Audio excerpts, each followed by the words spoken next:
There are a few companies out there that can help you to get long-term storage meds. It's something that they don't talk about nearly enough, I don't think. I know that obviously you and my audience, you are preparedness-minded, survival-minded. You have, whether you're a full-blown prepper or you're just, you know what, let's keep a few supplies just in case. You fall into the category of at least wanting to be self-sufficient at the very least.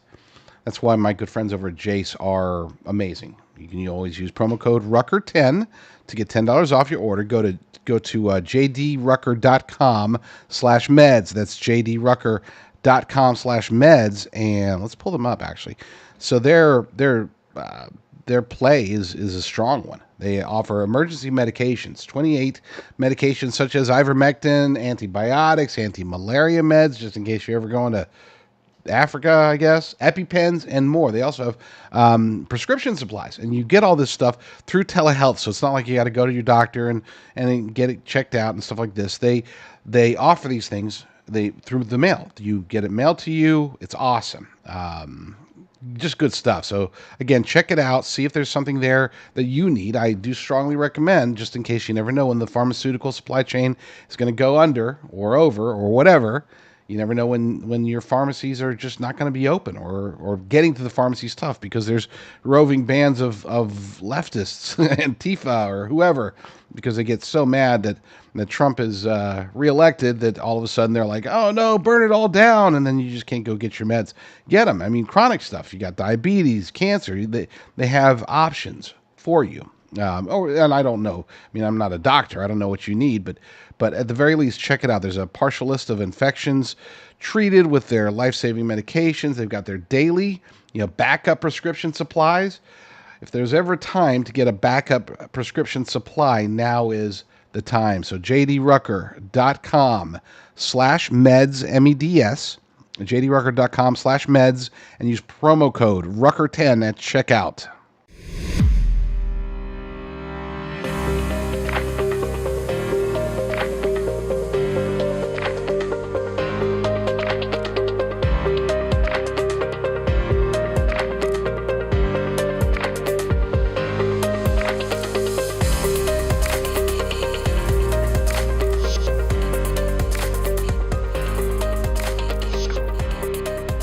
You're listening to the JD Rucker Show.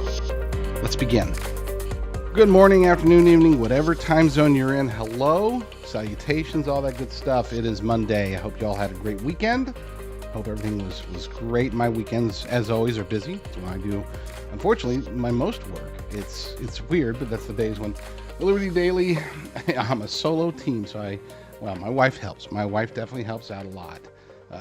Including allowing me to nap so that I can maintain 24/7 coverage, or 24/3, 2.5, I guess. Friday night until Monday morning, I am solo. So weekends are rough. We'll just put it like that. We're going to be talking about Kamala Harris and the endorsements that she's received. She just keeps getting some killer endorsements, and they're actually very funny. They're very sad endorsements. Not so much sad that she's getting the endorsements, sad that they're touting these insane endorsements. And I believe that this really tells us who she is and who she is beholden to. And if she were to, God forbid, become president, who's going to be controlling Kamala Harris? But before we get to that, I want to do a brief shout out to one of my longtime sponsors that I haven't talked about nearly enough lately. With things the way they are, with the way that basically we are on the verge of some sort of collapse. I don't know if it's an economic collapse, grid collapse, infrastructure collapse, food system collapse. It just seems as if we're heading in a very dangerous direction. Now, I'm a big fan of not being so fearful that you become paralyzed, essentially. I like to make sure that if I'm going to, quote unquote, prep, that my preps are actually useful, right? I mean, something that we can use even if things don't go south, and I hope they don't go south. I want things to continue to be pretty hunky-dory. That's why when it comes to medications, whether it's antibiotics, chronic meds, anything that you need for any ailments that you have, I am a firm believer in getting in a rotation, stocking up, having as much on hand as possible in case you can't just run down to your local pharmacy and pick it up, in case you can't just order it online and have it delivered to you in the in the not too distant future. That's why I work with good people over at Jace. Unlike a lot of these companies, there's a few companies that are doing it. Unlike a lot of these companies, this one in particular is extraordinarily efficient and affordable. Perhaps is the best part. A lot of these companies are out there kind of gouging. I know, hey, I'm a free market capitalist. That's why I for my own meds and needs, we use Jace. You can get to them by going to jdrucker.com/meds. That's jdrucker.com/meds. Use promo code Rucker10, one word, Rucker10, and you get $10 off. And you can get, again, antibiotics, store them up, and a lot of these meds, you have to consult your doctor. I'm not a medical professional, but consult your doctor or your pharmacist. But with that said, a lot of these can be stored for months, even years at a time, which is why it's unfortunate that you always have to keep going back. Oh, I need another prescription.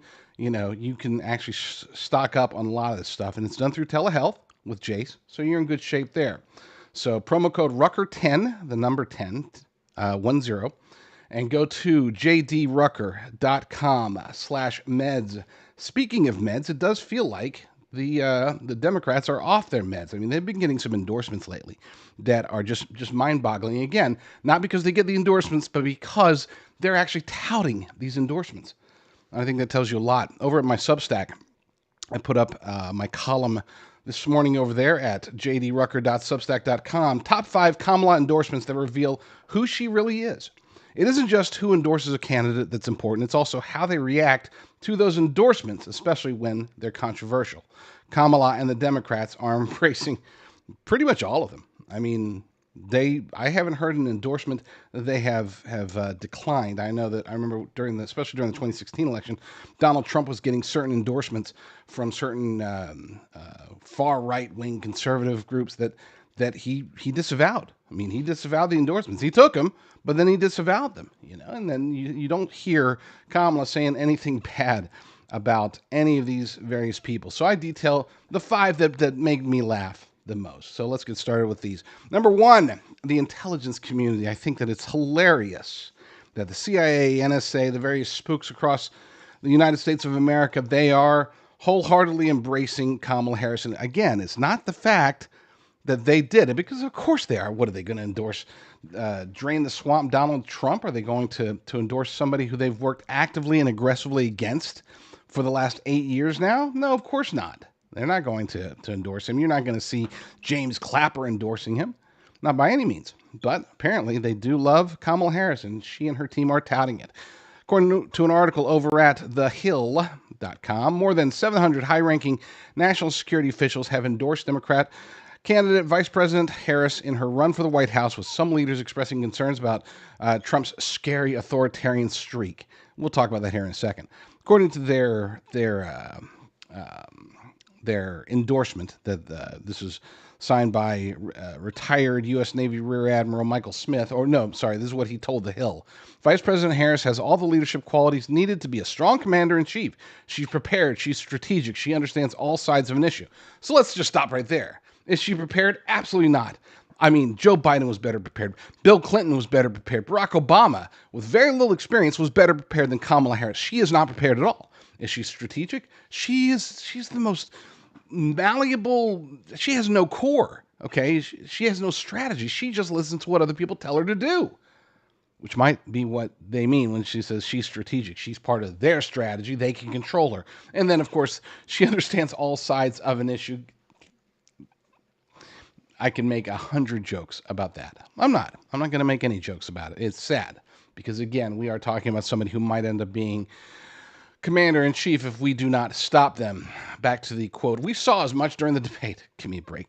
The debate was rigged, but we'll just leave it at that.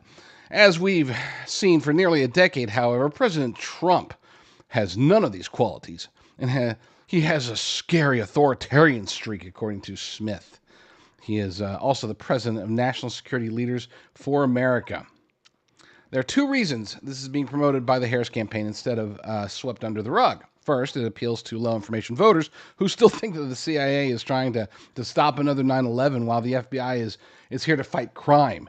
Second, it includes many of the quote-unquote heroes, the Democrat Party heroes, who helped to cover up the Hunter Biden laptop scandal back in October of 2020. Remember, they over 50 signed a letter saying, this is definitely Russian disinformation.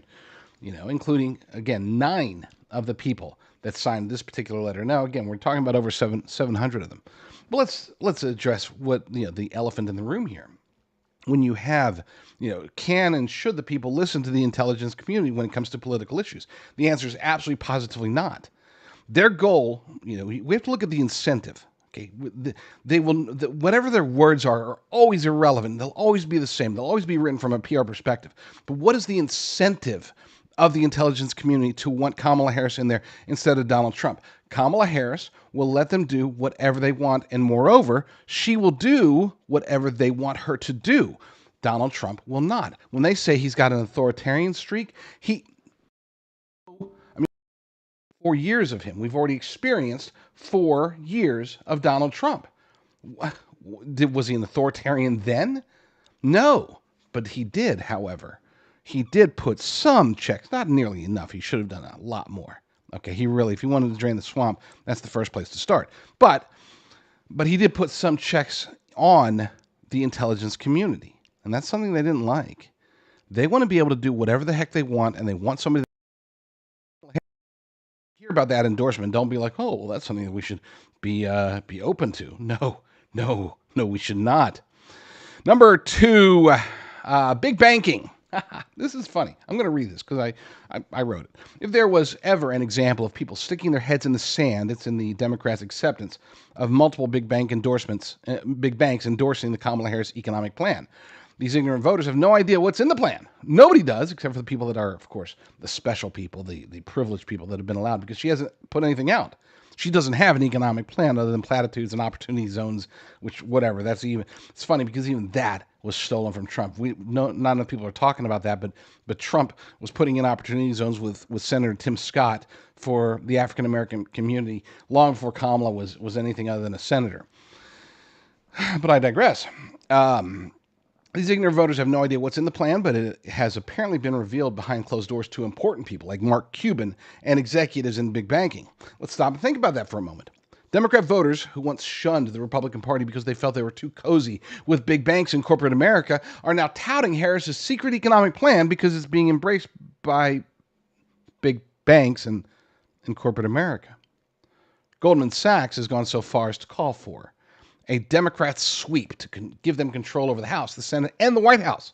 According to Reuters, U.S. economic growth would likely get the biggest boost in the coming 2 years from the Democrats, headed by Kamala Harris winning the White House and Congress in this November's election, according to Goldman Sachs. Under a Republican sweep or even with a divided government led by Donald Trump, economic output would likely take a hit next year, mostly from increased tariffs on imports and tighter immigration policies, Goldman said in a note late on Tuesday. So let's just stop right there. I keep stopping, but I need to because it's important to address what they actually just said. They're talking about an economic slowdown. Now we're talking, again, we have to remember incentives. What is the incentive of the big bankers? When they're talking about, economic growth, they're not necessarily talking about for the individuals, and they're definitely not even talking about for the economy itself. Their version of growth has absolutely nothing to do with whether or not you and I are paying less at the grocery store. And as a matter of fact, they actually do better if we pay more. Banks do better with higher inflation. Banks do better when you have that combination of higher inflation and higher interest rates, which is what we've experienced and what we will continue to experience under a Harris-Walz administration, a regime. They know that. They also know that if they can get the control of, if Democrats can get control of the House, keep control of the Senate, and get control of the White House, that they'll be able to implement economic plans that they actually wanted under Joe Biden, but it was too early. They didn't realize that, basically the economy was still in quote unquote recovery mode from COVID-19.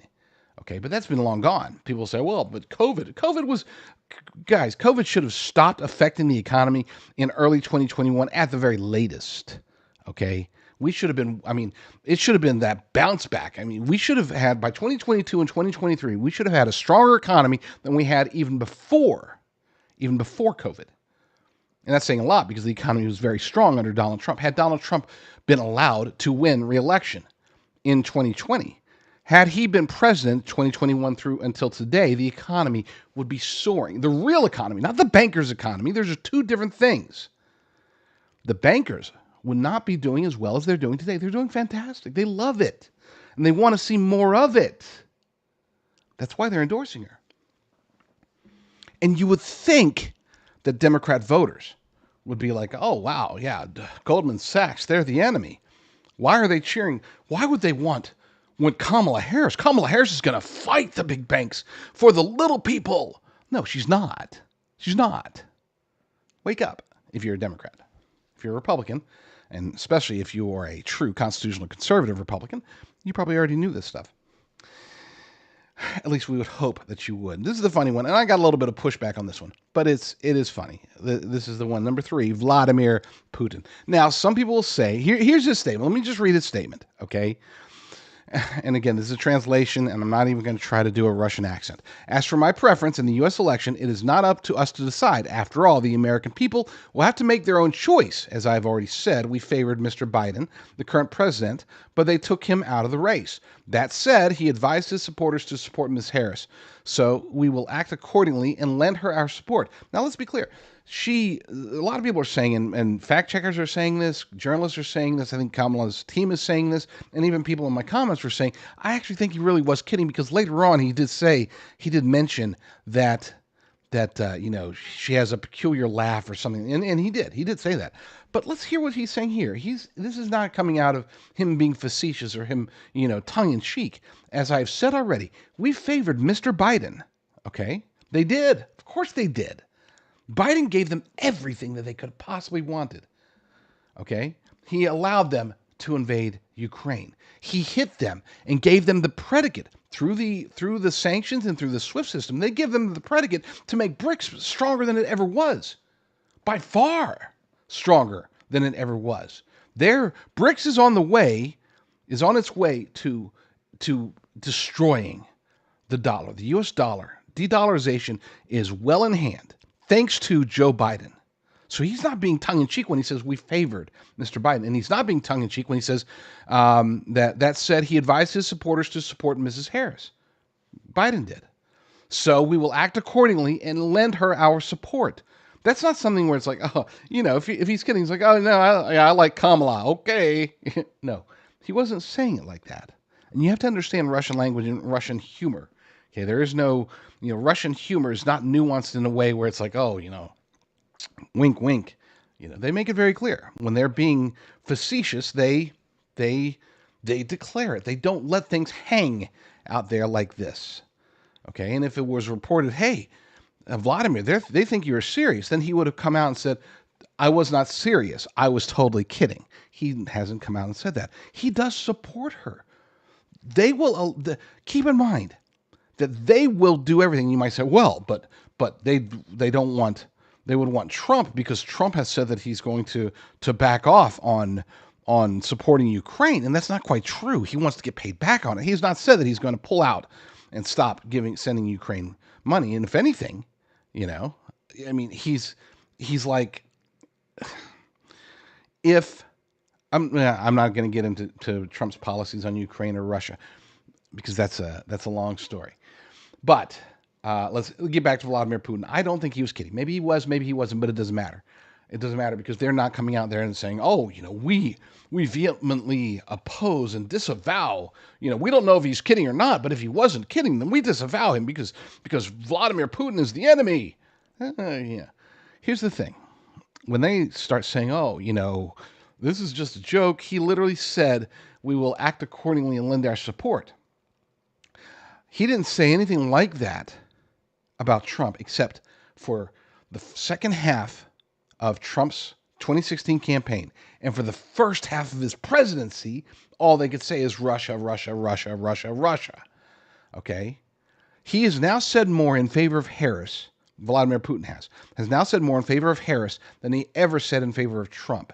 So for them to say, oh, well, he's kidding now, but back then he was also kidding when he didn't support Trump. Point is that kidding or not doesn't matter. The fact that they're not addressing this, not finding out definitively, letting it hang like that as an endorsement, that should tell you a lot. Let's go take a quick break. When we get back, we've got two more endorsements that I'd love to talk to you about. So stay tuned. If you're like me, chances are you're very concerned about our future as a nation. We have the election coming up, but regardless of who wins, there's going to be challenges. Look, I'm rooting for Donald Trump wholeheartedly. But here's the thing, even if he wins, and I do think that he will, but even if he does win, chances are we're still going to have to work really hard. We're going to have to fight.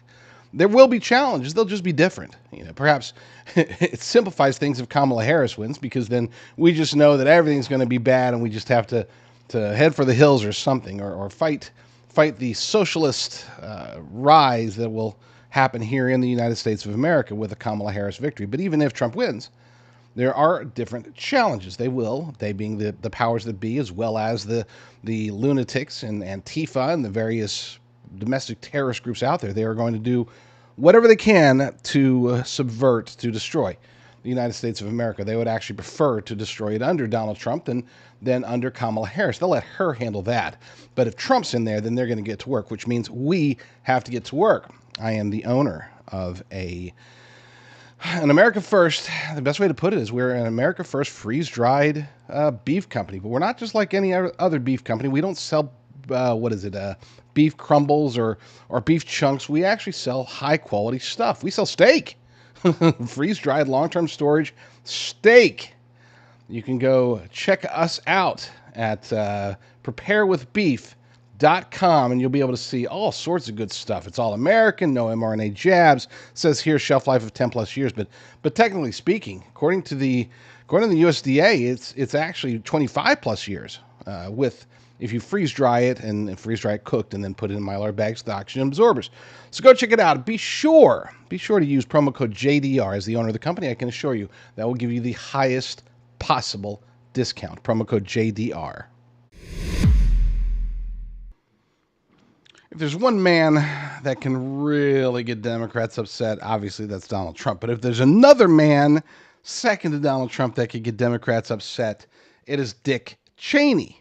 At least that used to be the case. Now, with the modern Democrat Party, the Kamala Harris's Democrat Party, Dick Cheney is A-OK in their books. They love him. He endorsed her. His daughter endorsed her.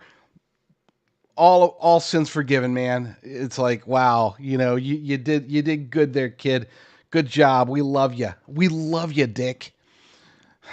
Democrats love Dick Cheney, apparently, and you'd think that there would be a lot more pushback, and I expected. I'll admit, I expected to see a lot of the left wing rags out there ripping on it, saying, "Oh, we cannot be the party that allows Dick Cheney to endorse us, and he's just being spiteful to Trump. He hates Trump so much, and this isn't real. He doesn't really care about nothing. I didn't see anything. Maybe there was. Maybe I don't really read a whole lot of left-wing rags, but I expected there to be some that crossed my desk, and there was nothing. Not a single one. Dick Cheney and Liz Cheney endorsed Kamala Harris, and most in left-wing media let it slip. Or let it go. They didn't address it at all. And that tells you a lot, because if they're not saying anything, then chances are your average left-wing Democrat voter doesn't care either. Apparently, they're okay with it as long it's that mentality. Whatever it takes to beat Trump, they don't care. They could have rolled out, instead of Kamala Harris, who's bad enough, they could have gone with Bill Clinton. I guess he's still liked in the Democrat Party. They could have rolled out. They could have gone with a Republican. Okay, and I think there was actually a publication that said we should just get like Mitt Romney to run on the Democrat ticket. It's like, okay, well, sure. But I think that they would have embraced that. They would have been like, well, we hated Mitt Romney during the 2012 election, but now, if he's going to stop Trump and he's claiming to be a Democrat, hey, go Mitt, let's throw a dog up on the roof of your car and let's go get Trump. Yeah. Woo. As I put over on Substack, it's not just the Cheneys, it's also the military-industrial complex that they've now embraced. Because, let's face it, that's what this is. This comes from the military-industrial complex. This isn't the Cheneys necessarily loving Kamala Harris. This is the fact that the military-industrial complex needs Kamala to win. They do. I mean, they have a gravy train with Joe Biden. They were hoping for wars under Trump. They didn't get any.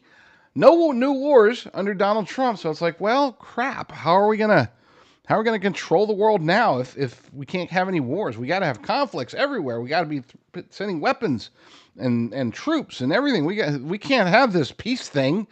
So let's get Biden in there, and they helped get Biden in there in 2020, and let's try to get Kamala in there, and let's roll out the Prince of Darkness. He can help, Dick. Huh. According, as I wrote, both Liz Cheney and her infamous father, Dick, endorsed Harris for two reasons. First, as a card-carrying member of the military-industrial complex, it behooves them and the organizations they consult with to see the foreign policies of Joe Biden and, more importantly, Barack Obama continue under a Harris regime. Second, and perhaps more importantly to them, at least personally, they know that if Trump gets back into the Oval Office, that he might be able to uncover the depths of the conspiracy to take him out through the January 6th psyop. Liz Cheney was deeply embedded in that conspiracy and would be first in line to go to jail if a Trump administration was to uncover the truth. But Democrats don't seem to care. They have forgotten that at one point they hated Vice President Cheney. They hated him more than they hated Bush. Yet now they don't care. Hey, he's on team Kamala. They love him. Today's Democrat Party thinks that the Cheneys are swell since they endorsed their champion. And if you were watching the screen, you already know who the final piece of the endorsement funnies is, and that is, of course, the IRS. Yes, the tax collectors have endorsed Kamala Harris, and everybody on the left, at least, is all happy about it. And I would say everybody on the right's happy about it, too, because that's not an endorsement that we would want. Look, any candidate that can be endorsed by the, what is it called? It's I forgot what the National Treasury Employee Union, the NTEU. This is the IRS. IRS agents. This is their union. And any candidate that could be endorsed by the National Treasury Employees Union is not a candidate that I would ever appreciate. I mean, left, right doesn't matter. Democrat, Republican doesn't matter. A Republican that could get that endorsement tells me that this is a Republican that embraces and loves and adores taxes, like so many Republicans, unfortunately, still do. There are far too many Republicans out there that are all about, oh, we don't need to cut taxes. We need to just use the tax money more wisely, Let's just cut some expenses here or there and redirect it towards this, that, or the other, whatever pet project they have. That seems to be much more common in the Republican Party than it was when I was a kid. I can tell you that. I mean, when I grew up as a Republican, we were the party of let's cut taxes, let's cut spending, let's cut taxes, let's keep the money in the hands of the people, and let's limit government as much as possible. Today, it seems as if it's just grow, big government, more government. Doesn't matter. Democrat, Republican, so many of them. There's so few limited government constitutionalists out there. And there are plenty in America, but there just aren't very many in office right now, even at the state level. And that's unfortunate because I've always said that we should, as a party, we should be so hardcore focused on the primaries that whoever wins in the general election, it's important, but it's not nearly as important because if we keep putting RINOs and NeoCons and big government Republicans in office and keep sending them back, we're not going to get any changes, not the changes that we need as a nation, which can't. That's just not how it works. But anyway, is it possible to get even more comical than the Harris campaign proudly promoting the endorsement from the tax collectors? The IRS may be the most universally disliked bureaucratic apparatus in Washington, D.C. Democrats over the decades have been particularly harsh in their condemnation, but they're letting bygones be bygones following the latest endorsement of Harris. According to MRC-TV, the union that represents the nation's Internal Revenue Service agents announced Wednesday that it is endorsing Democrat Kamala Harris for president in this year's election. Vice President Harris has played a role in one of the most pro-labor administrations in history, the National Treasury Employee Union explained in a press release announcing the decision.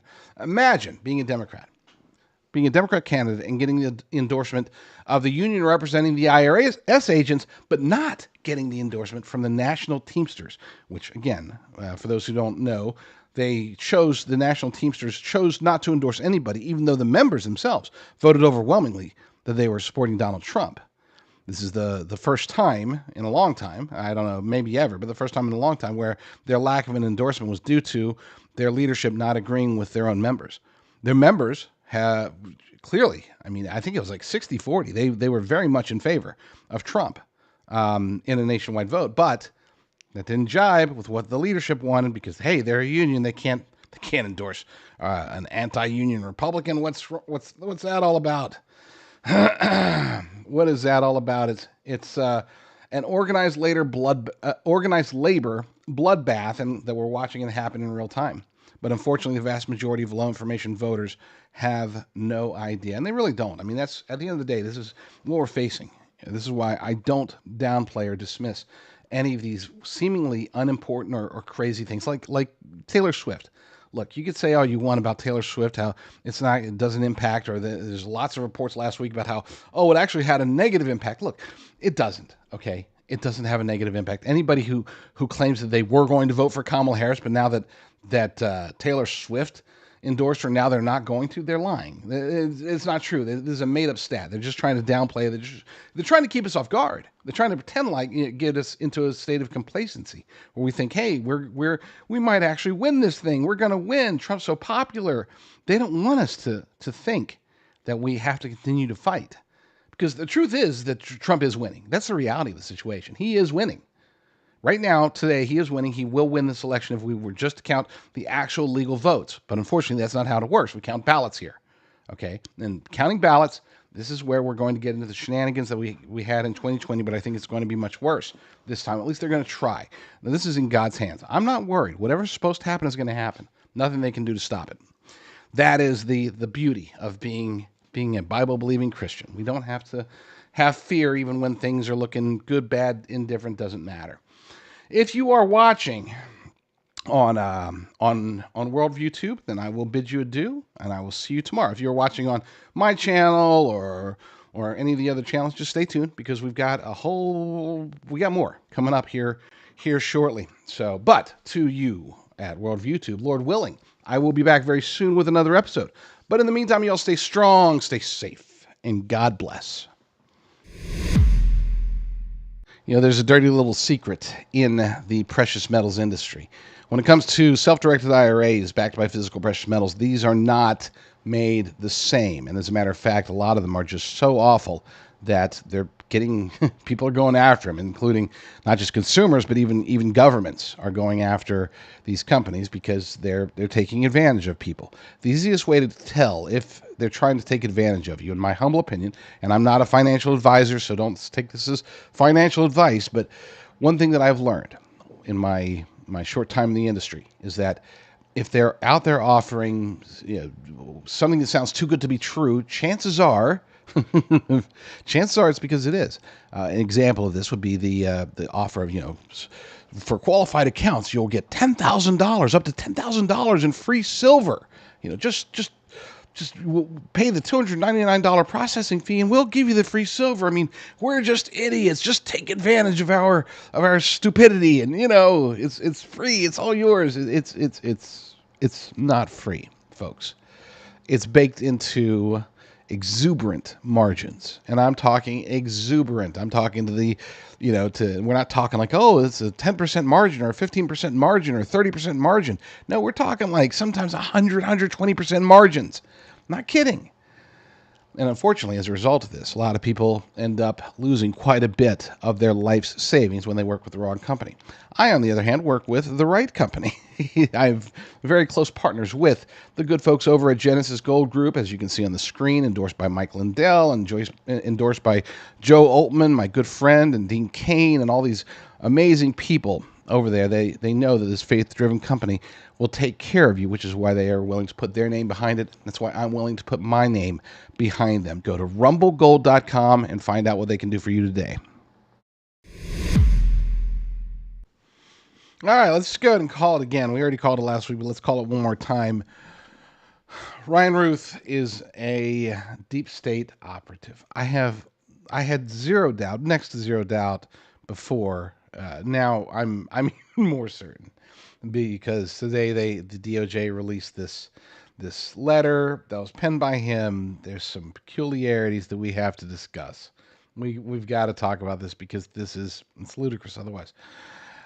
We'll go to Nick Sortor, incredible independent journalist Nick Sortor.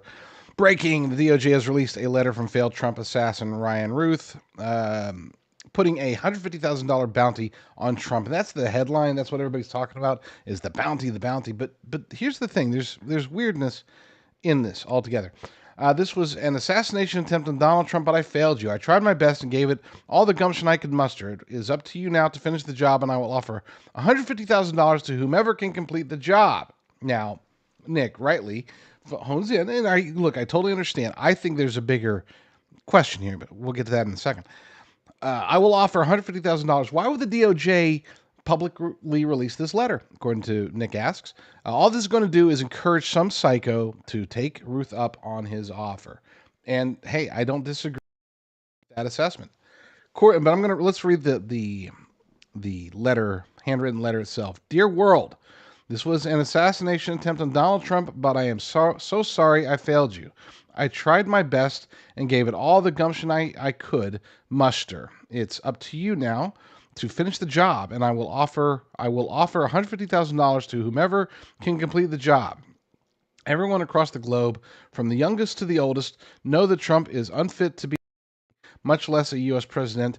A U.S. president must, at bare minimum, embody the moral fabric that is America and be kind, caring, and selfless, and always stand for humanity. Trump fails to understand any of, and it goes on from there, which I can't see it. I don't have it. But apparently he says, blah, blah, blah. But here's the thing, and here's where, again, I'm screaming, psyop, psyop, psyop. When people put out a letter, put out their manifesto or put out a letter or something on social media ahead of time, they don't talk about, hey, I failed you, in present tense, of course. They don't assume that they're going to fail. I would assume that they don't assume that, especially considering this guy had a scoped AK-47 style rifle, seemed to be ready and willing to try to do it, allegedly, and yet he writes a letter that supposedly the letter was dropped off like months before. There's a little bit of obscurity here. If I'm incorrect about this, well, let's see what it says. There's an article over at, let me zoom in on it, over at The Liberty Daily. This comes from Caitlin Richardson from Daily Caller News Foundation. Ryan Ruth put a $150,000 bounty on Trump's head, left a letter urging others to finish the job. The man who was suspected of attempting to assassinate former President Donald Trump left I should probably show it on the screen. The man who was suspected of attempting to assassinate former President Donald Trump left a handwritten letter telling others they must finish the job, according to records filed by prosecutors on Monday. Okay, so the prosecutors dropped this. The prosecutors is in the government. Ryan Ruth, who faced 2 gun charges after allegedly attempting to assassinate former President on September 15th at his West Palm Beach, Florida golf club, penned a note telling the world that he would offer $150,000 to anyone who could complete the job, according to court records. Prosecutors wrote that law enforcement was contacted by a witness on Wednesday who said Ruth had dropped off a box at his residence, including various letters, along with ammunition, a metal pipe, miscellaneous building materials, tools, 4 phones, several months before the assassination attempt. Several months before. Dear world, this is an assassination attempt on Donald Trump, but I am sorry I failed you. So months before the alleged assassination attempt, he failed. Was he supposed to fail? Was he assigned to fail? Is this some sort of none of this makes sense. They don't say, they might say, I'm writing this. I don't know if I'm successful or not. If I'm successful, then you're welcome. If I'm unsuccessful, then, whatever. But he says, I failed you. I failed. Before he attempts the assassination, months before he attempts to assassinate Trump, he failed. And he writes this letter and gives it to a friend to drop, apparently, after he fails. Doesn't make any sense. Everyone across the globe, yada, yada, yada. The letter goes on to know that Trump ended relations with Iran like a child, and now the Middle East has unraveled, blah, blah, blah. The witness opened the box left by Ruth after learning of the assassination attempt. So he didn't even know about this, okay, whoever this witness is. And we'll see. I don't know. I don't know what to make of any of this. Because, again, None of this jives. You don't. That's not what assassins do. That's not what crazy people do. That's not what sane people do. Nobody does this. Nobody says, "Okay, I'm going to go try to assassinate Donald Trump, but I already know I'm going to fail, so I'm going to pen the letter to the world saying, sorry, I failed. I got $150,000 for you." He doesn't know how he's going to pay them. I assume, most people would assume, that if they try to assassinate a president, they're going to die, right? Whether they're successful or not, they're going to go down. I guess maybe they go to jail, Hinckley or whatever, but a lot of them die. So, I mean, none of this makes sense. And as Nick Sortor asked, why would they release this? Again, this does seem to encourage another follow-up assassination attempt on the president. I don't know. I don't know what to make of this. I really don't. I'm a little confused, and that's rare. Usually I have clarity of thought. Usually I might be wrong, but I'm clear in my wrongness. In this case, I don't even know what to think. I mean, what do we make of this other than that it just seems more and more and more and more likely that this is all just one big deep state psyop. As more and more communities come under the thumb of Venezuelan gangs that are being released into the United States by the Biden-Harris regime, by border czar Kamala Harris herself, there seems to be at least possibly some counteroffensive that's going to possibly take place. And it's not coming from the government. It's not coming from local law enforcement. It's not even coming from regular, average, law-abiding people. According to an article that I just saw over at HeadlineUSA.com, it's coming from gang members, not Venezuelan gang members, Chicago gang members. Crazy stuff. I did not have this one on my bingo card. According to the article, in a twist no one saw coming, Chicago gang members are sounding alarms about the dangers posed by the Venezuelan gang Tren de Aragua, according to a New York Post interview. Former gang leader Tyrone Muhammad, now head of ex-cons for community and social change, didn't mince words about foreign gangs wreaking havoc on Chicago's South Side, blaming the Biden-Harris administration for the crisis. And here's a quote from Muhammad. When the black gangs here get fed up with the illegalities and criminal activities of these migrants or non-citizens, the city of Chicago is going to go up in flames, and there will be nothing the National Guard or the government can do about it when the bloodshed hits the streets. It'll be blacks against migrants. And if you're watching the screen, there's a picture of, I assume that is ex-cons for Trump 2024. Nice. I assume that's, well, maybe that isn't. It's somebody. I don't know if that's Muhammad or not, but we'll see.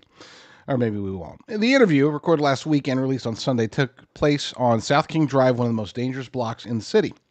Muhammad also blasted the federal government for allowing illegal immigrants to flood what he suggested were marginalized Chicago communities.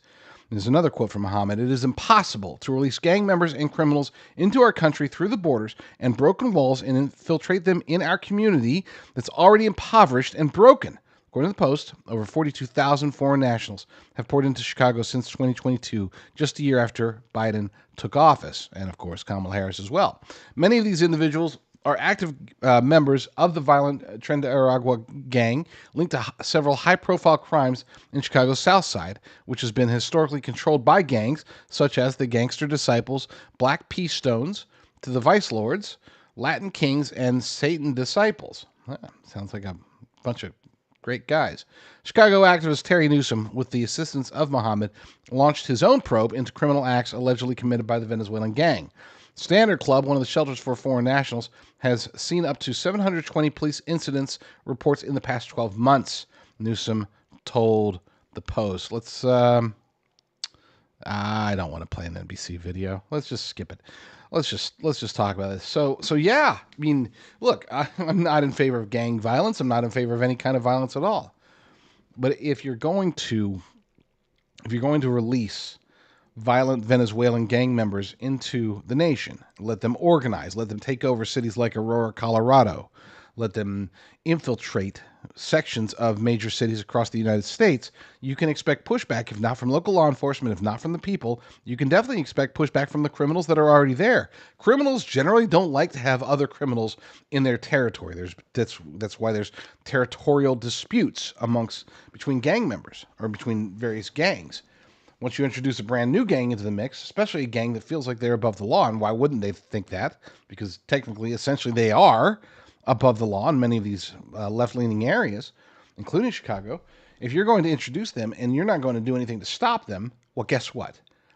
The other gangs, the hometown gangs, so to speak, they're going to do something. And again, this is something, I'm not condoning this, but I'm not exactly opposing it either.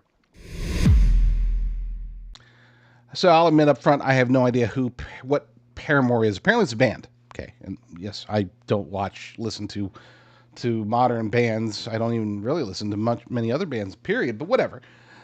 Over the weekend, lots of hoopla about, apparently impromptu. She stopped in the middle of a concert, stopped in the middle of a song to make a bold statement against Donald Trump and in favor of LGBTQIA plus supremacy rights and all this other stuff. And the video got out there, and they show her she's on stage and she's on her knees and just pleading, making a plea for people to vote. But here's the thing. We see it from a different angle, and this wasn't like some unplanned random thing that she does in the middle of a song. It was scripted, literally scripted, as in like somebody was sitting there holding a script in front of her for her to read verbatim. You can't make this stuff up. Watch. Project 2025 is Donald Trump's playbook for controlling and punishing women, poor people, people of color, and the LGBTQ plus community. It is time for all Americans to band together and to finally defeat the Trump agenda. And the only way to do that is by confronting him at the polls. Do you want to live in a dictatorship? Well, show up and vote!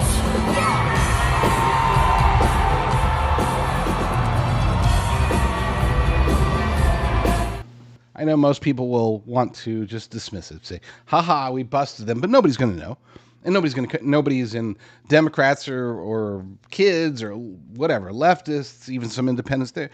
They're going to hear that Paramore made a statement, and that's it. They might even hear the statement itself, but they're not going to see that video. They're not going to listen to me. They're not going to hear that it was scripted. And even if they did, they wouldn't care. Just as they don't care that here she is talking about Project 2025 again. This has been debunked 1,000 times across conservative media.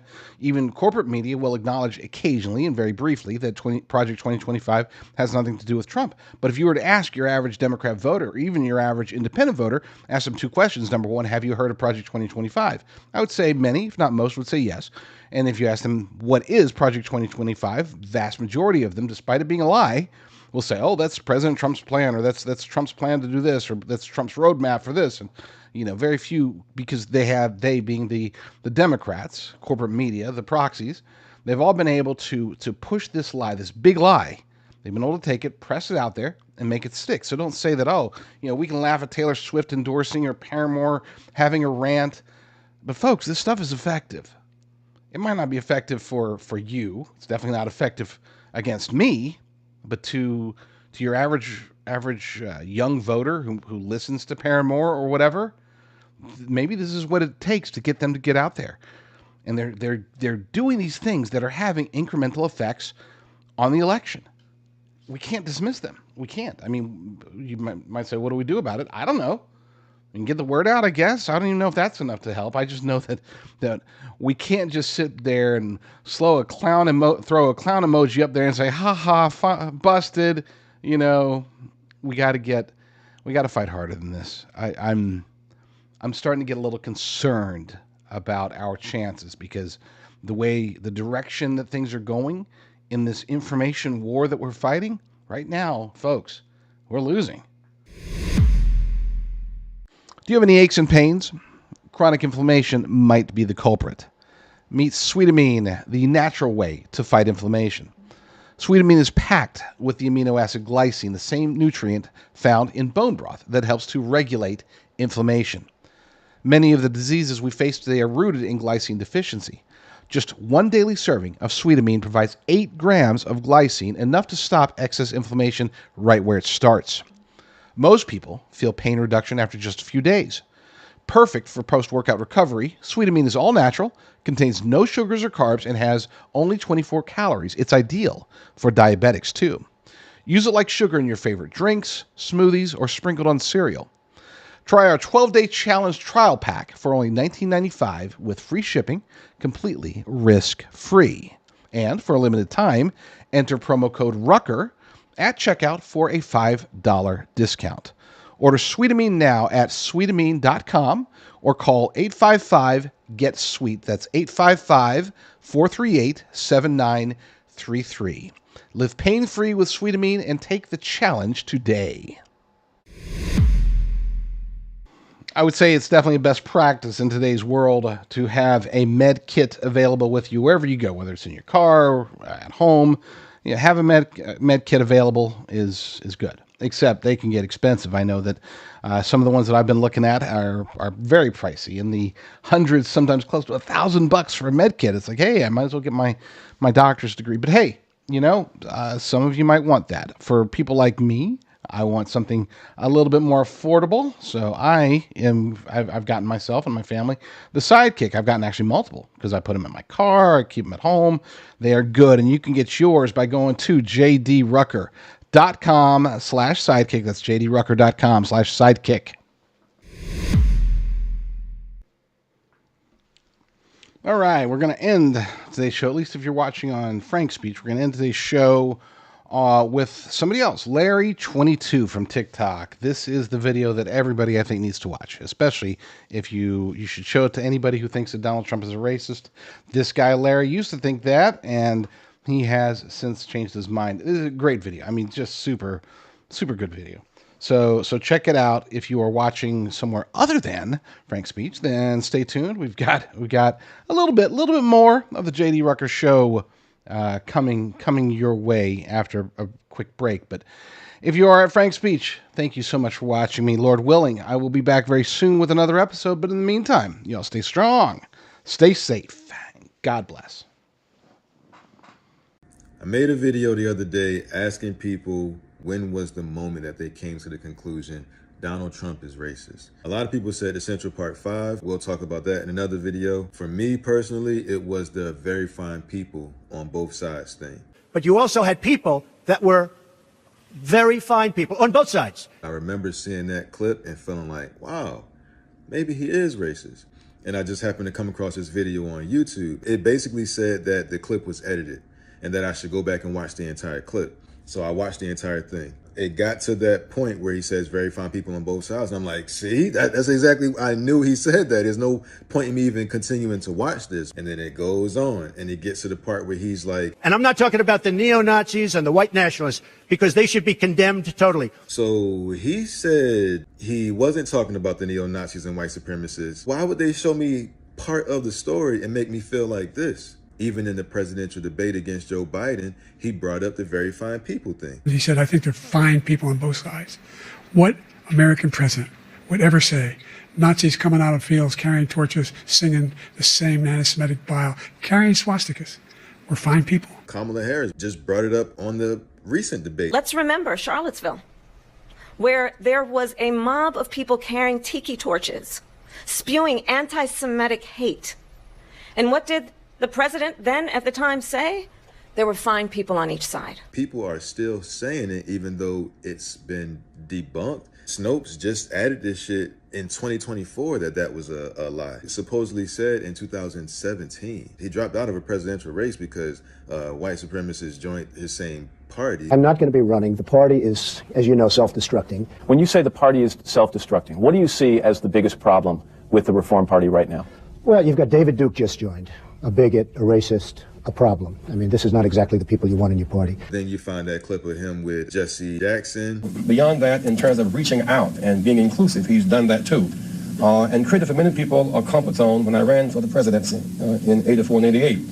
And many others thought it was either laughable or something to avoid. He came to our business meeting here in New York because he has this sense of the curious and a will to risk to make things better. And so aside from all of his style and his pizzazz, he's a serious person who's an effective builder of building to the build of people. Last year, he was a part of our workshop, of our panel workshop on what are the challenges and opportunities. And so this, a year later, Donald Trump, for a few minutes, challenges and opportunities to embrace the underserved communities. Donald Trump.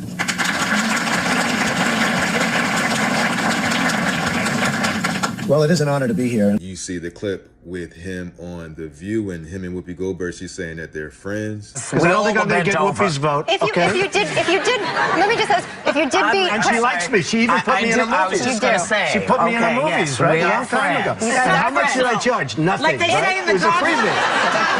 If you did beat Obama, though. People love this guy. Like Oprah saying that he should run for president.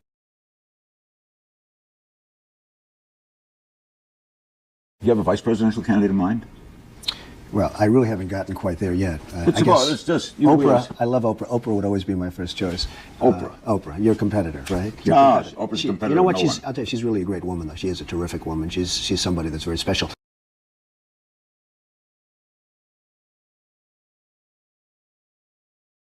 Judge Joe Brown said, I've talked to a number of black entrepreneurs who back in the late 80s and 90s, early 90s, were trying to get financing. They couldn't.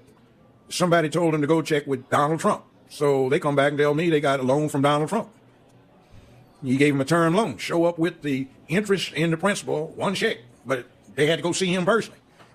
They independently relate this tale that when they saw him, he said, this what you supposed to pay me? This our agreement? I said, yeah. And then tore the check up, shook their hands, and congratulations. Now run your business. And this was when? This was back in the 90s. Waka Flocka talks about how he showed him how to increase his wealth. Get a C Corp to run an LLC. If you want to make it even deeper, go get a trust fund and run a corp that runs the LLC. You want to get even deeper, own two trust funds for your business and your person to run that trust that runs all the business.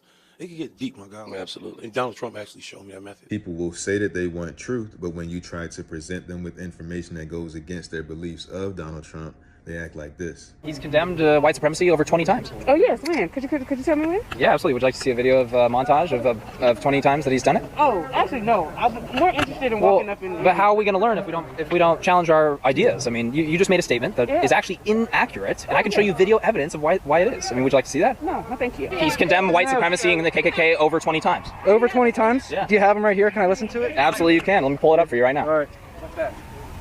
By the way, I'm James. How's your day going, man? It'd be a lot better if you guys were wearing masks. We can socially distance. Yeah, I gotta go. Wait. You don't want to see the examples? I have 20 examples right here. He is a white supremacist. It's just like Yuri said. Exposure to true information does not matter anymore. A person who was demoralized is unable to assess true information. The facts tell nothing to him. Even if I shower him with information, with authentic proof, with documents, with pictures, when a military boot crashes his balls, then he will understand, but not before that. That's the tragic of the situation of demoralization. The populace versus the establishment. Whatever they do to the populist candidate, they're doing to you. When you assist the establishment in crushing the populist candidate, they're going to turn around and do it to you next. Whatever rules that they broke to get at him, that you cheered on because you were so anti-him, those rules were broken so that they can get your consent. And now that they've used your hatred to build consent to break the rules, now they can turn that same attack towards you. And you've yayed and amened it into existence.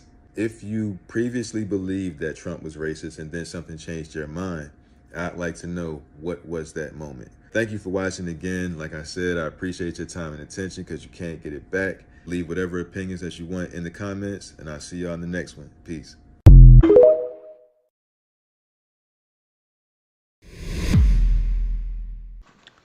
Arguably my biggest complaint about Donald Trump over the years is his love of the jabs. He's always promoted Operation Warp Speed as saving tens, even hundreds of millions of lives. He has told people to get vaccinated, to get boosted, and obviously anybody who's watched my show knows that I'm adamantly opposed to both concepts. Operation Warp Speed was not a success, at least not for America, not for Donald Trump.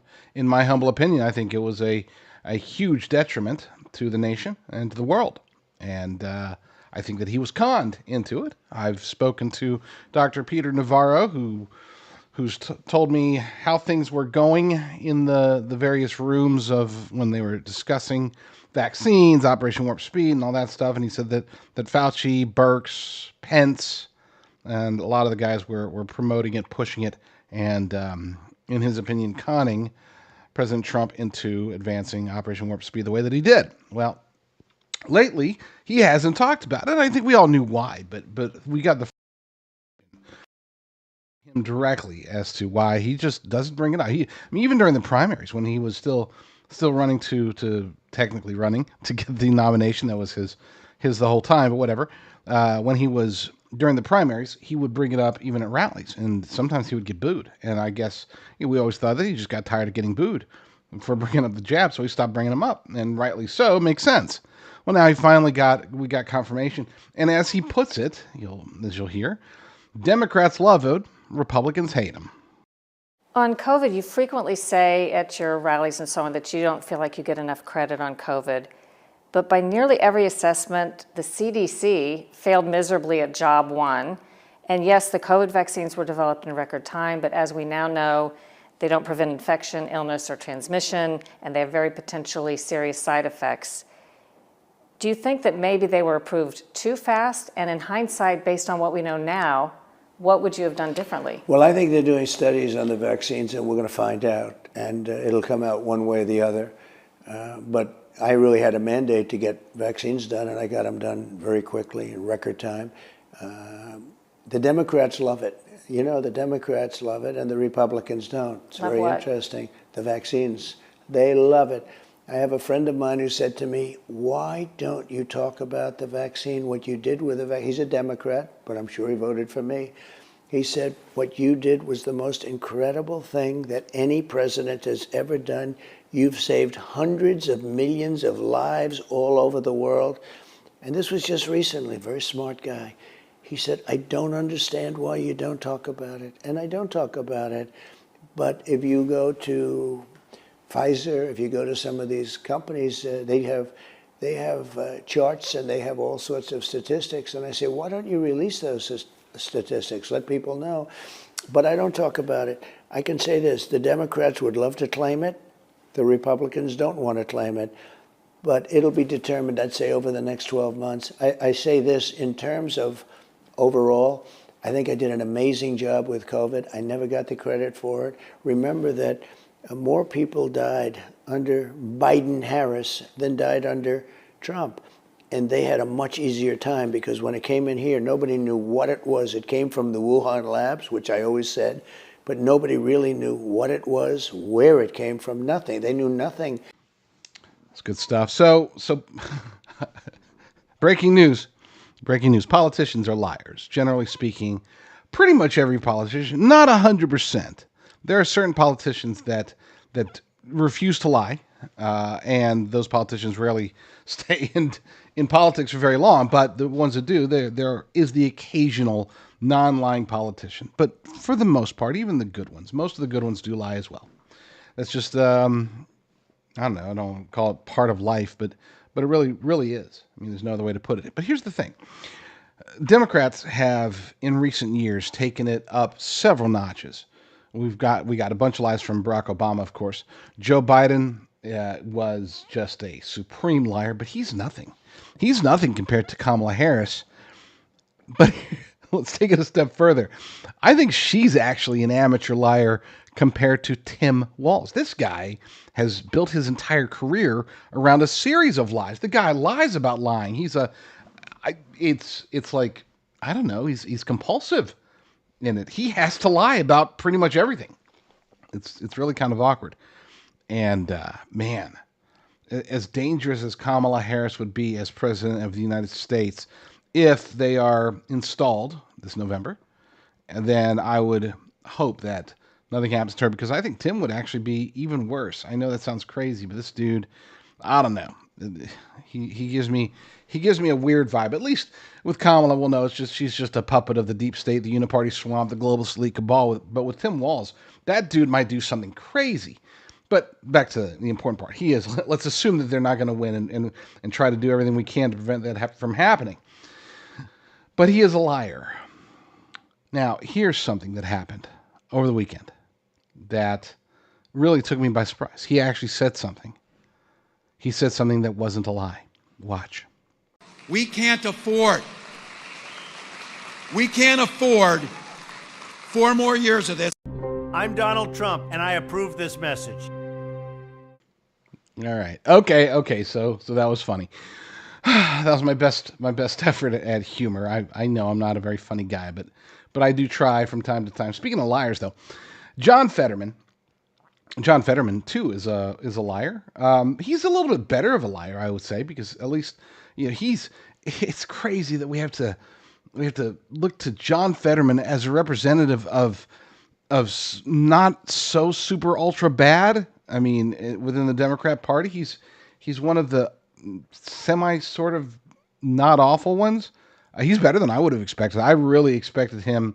Well, really, what I expected was his radical ultra Marxist wife to take charge and to guide him, or maybe even take over for him, similar to how Dr. Taco Jill Biden is currently technically president of the United States, but whatever. But that didn't happen. And Fetterman has actually done, I would say he's at about 20%, quality, which compared to the rest of the Democrats that surround him, especially in the Senate, he's like top tier. I mean, he's right up there with like John Cornyn and Mitch McConnell as far anyway. So yeah, he's bad, but he's been okay, better than others. He does, however, have a problem too with lying, and he lied. He dodged. We'll say he dodged. He dodged over the weekend when addressed by what was supposed to be a friendly, Democrat-friendly news outlet, started asking him some tough questions about fracking. And this is, of course, very important in his home state of Pennsylvania. Fracking makes up a large part of their economy. So being somebody who was anti-fracking and being asked about Kamala Harris, who was also anti-fracking, and apparently both have flip-flopped and switched their perspectives, he fumbled. He fumbled pretty bad. Watch this. I know you've talked about this quite a bit. Vice President Harris, as you know, once supported a ban on fracking when she was running for president in 2020. She even sued the Obama administration to prevent fracking off California's coast. Now she says she will not ban the practice as president. Why should voters trust that that is really what the vice president believes? It's so strange why we just keep talking about fracking. Back in 2020, I said that that might be an issue, but it's not going to be a defining issue.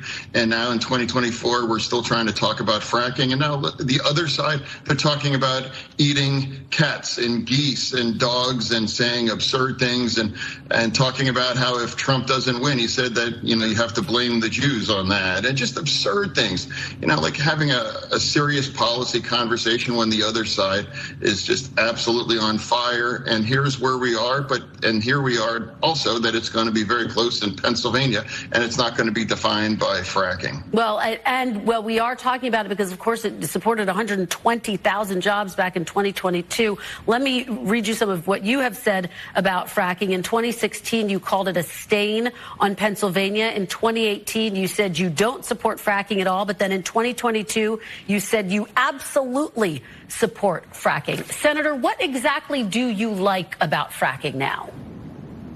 It's strange for some weird gotcha, kind of taking quotes out of context. And, here I am now. I'm a United States Senator, and I won by 5 points, a record margin back in 22. And again, it might be an issue in fracking, and I fully support fracking. So does the Vice President Harris. And now if you want to have a serious conversation about policy, then I would challenge Trump and Vance to have one other than talking about eating pets. And we'll have plenty of questions for Senator Lindsey Graham. There's no doubt about that. But to the point, what do you now like about fracking? You say you're not going to ban it. You support it now. They're eating dogs. They're eating cats. Again. So, okay. Yes. And any more on fracking? I think. Well, I want to ask you about the Middle East, actually. Let's move on because I do want to get this in. This week, as you know, a new front. Well, and just in case you might be like, well, technically, she didn't flip flop. She's always, maybe you haven't. Here, I got one for you. Watch.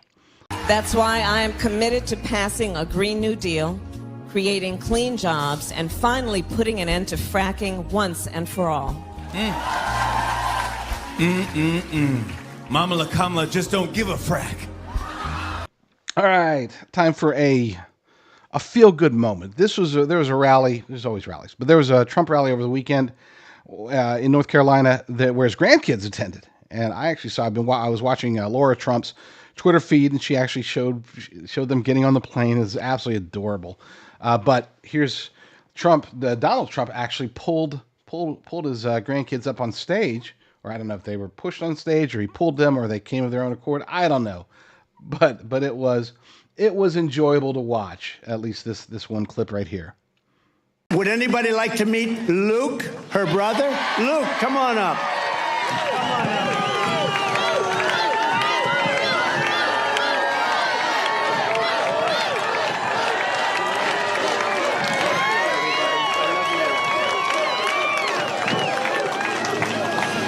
Vote for Grandpa.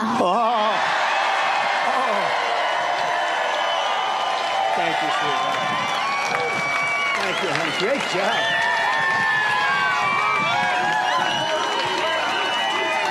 So cute. Oh, he doesn't want to get off the stage. Oh, wow. Look at that. He's got the gene. Thank you. Thank you, Luke. You know, I said, say MAGA.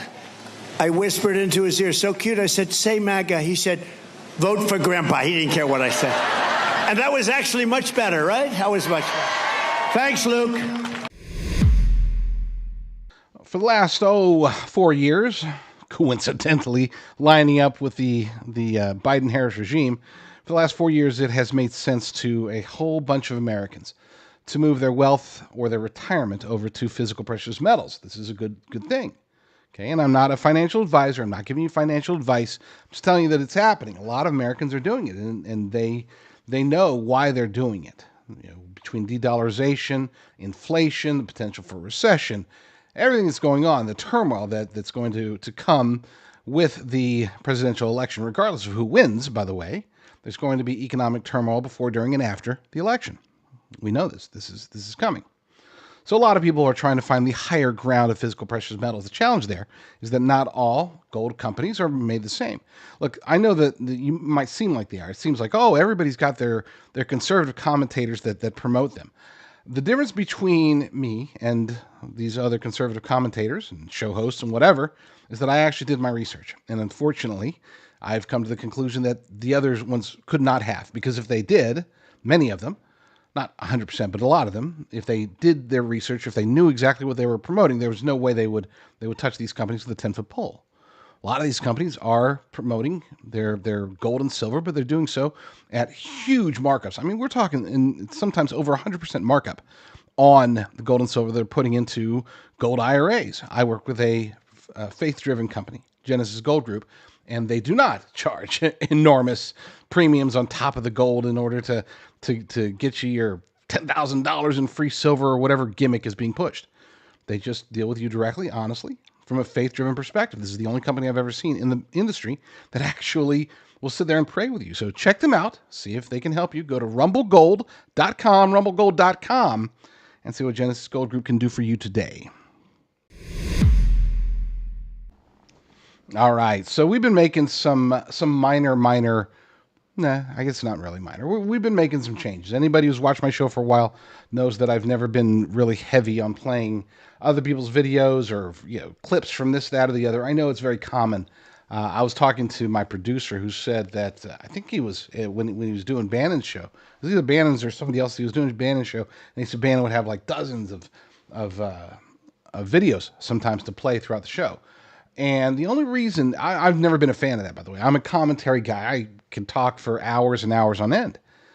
But the reason that we're going to try to use this, and we ran the test Thursday or Friday, I think it was, and the feedback was very, very positive. Most people, the vast majority of people that replied at jdrucker.com/talk, they were like, yeah, we like this. This is good. It breaks it up. I don't do a whole lot of guests, so maybe that's this is my version of doing guests, right? Yeah, other people have a lot of guests. I generally don't. Not for any other reason. I'm not lazy or anything. I just don't.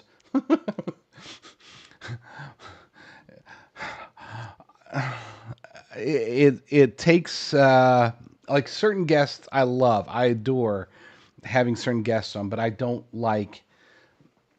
Let's just say that if I disagree, I'm going to say it that I disagree. And that often makes it hard to get guests, because sometimes they're like, oh, we're here to promote this or talk about that. And I'm like, no, let's talk about what you said last week. What did you mean by this? And they're like, what? Ambush. Quick, cancel. So anyway, I don't do a lot of guests, but we are going to be doing these videos. And because I have to, as editor of the Liberty Daily and America First Report, we're launching a relatively new site. It's a site that I've had for a long, long time, but we're relaunching conservativeplaylist.com, where I'm going to be taking a lot of the videos, not just my clips, videos from other show hosts that I like. If I watch them, my wife is helping me. She's on the lookout for videos to post. And then also, as you saw today and last week, also shorter clips. Clips 1 minute, 2 minutes, sometimes 15 seconds. Stuff that we can talk about, because it can't just be me here reading. I'm a reader. I like to read stories. But sometimes, apparently people like the visual aspect of it. More of you all do. So versus me sitting there on today's Red State story, we're talking, instead let's get Paramore out there and I can rip on her. Or I don't think that's her name. I think that's a band's name, but whatever. Let's look, here's Tim Walz being an idiot. And, maybe that's more fun. So we're going to try that as a part of the format, not the entire format, by the way. I can't do that in an entire show. I tried. It's just not my style. But yeah, it's funny. I'm not kidding. As soon as hold on one second. You're watching it live here at the JD Rucker Show. Hold on. I'm on it. One of my spies, content finders, I guess you could say, just sent me one, and I forgot to turn the volume down, so you got to hear the ping. That's a ping of me. And the funny part is, what he was sending me is obviously he's not watching the show, because he sent me the video that I played last hour of Larry 22 doing his thing. So. All right, so we're going to be doing that more videos. If you see clips that you think we should talk about, or even just play, sometimes it doesn't have to be me analyzing each video. Sometimes, like with Larry 22, all I had to do was say, "Here's Larry 22." Make sure all your Democrat friends, anybody who thinks Donald Trump is a racist, make sure they watch this video. That's it, and let him do the talking, because he said it great. I mean, that was amazing stuff. If you missed it, please go back and watch it, because it is worth it. Anyway, so that is the transition that we're doing. We're going to be putting a lot of videos up at conservativeplaylist.com. Of course, they're still going to go up at thelibertydaily.com and americafirstreport.com, but we are expanding out, and my show is going to start including more and more and more of these videos. So hopefully, Lord willing, that's what you want. And if you don't, look, whether you want that or not, let me know. I need the feedback. You can always get me at jdrucker.com/talk, jdrucker.com/talk, or find me on Twitter, X. My DMs are open, so I get DMs every day, mostly from people that are trying to sell me something or get my phone number or whatever. But a lot of times it's not. A lot of times it's y'all. So if y'all want to, at JD Rucker on X. So check it out. Lord willing, I will be back very soon with another episode. But in the meantime, y'all stay strong.